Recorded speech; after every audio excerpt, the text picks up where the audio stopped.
Halo, di video hari ini saya akan menunjukkan cara mengatur ulang Nikon Z30 Anda ke pengaturan pabrik. Jadi, untuk melakukannya, silakan masuk ke menu dengan menekan tombol menu ini, ya.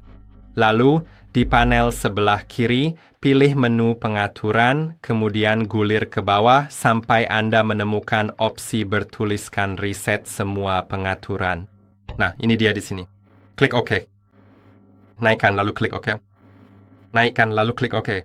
Dan sekarang, di layar tertulis Anda harus mematikan kamera, jadi lakukan itu, lalu Anda bisa menyalakannya kembali dan kamera sudah sepenuhnya di-reset.